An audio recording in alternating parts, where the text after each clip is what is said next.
grant. So each state can decide what percentage of the population they want to cover based on what the legislature can handle or what they think they can afford. That's for the Medicaid population. That's for the folks that are really desperately poor. For everybody else, you've got to make sure that obviously Medicare, you also have to make sure that Medicare is not going to go bankrupt. The Medicare system does not exist for anybody under the age of 54.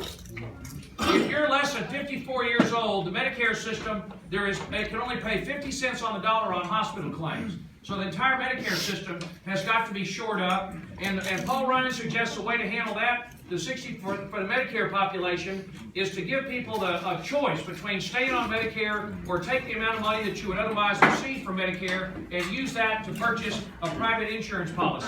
Now the plan that we've got as an alternative is to first and foremost, we'll make sure that we'll create a high-risk pool that will be managed by the states and help be subsidized by the federal government to make sure that people who have high risk, unaffordable, who are known are going to have a claim, and that the states can each choose to decide what they can afford to pay for, and set it up like a high-risk pool like we do for insurance. We'll also be sure that young people can stay on the policy of their parents until they're 26.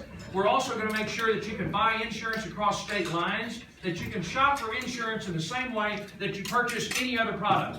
Insurance is the only product out there that you can't currently shop for, like for example buying something on Amazon. You ought to be, as a consumer, able to shop around and pick a policy that works for you, and you as an employer, for example, whether it be El Jarrito or any other employer, should be able to get to a pool together and collectively negotiate better rates for their coverage, just like IBM can, or ExxonMobil. Big companies that have a lot of negotiating power can negotiate a better rate with Blue Cross.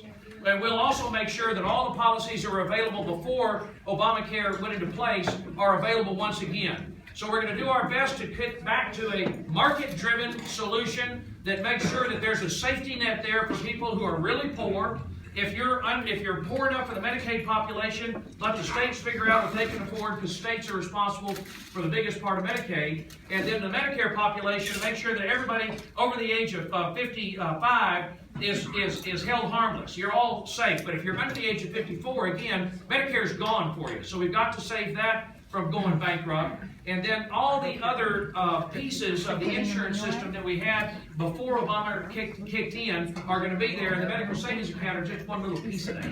So there's a lot of moving parts to this, and there are several alternative plans out there that are ready to go, quite frankly. Yes, ma'am.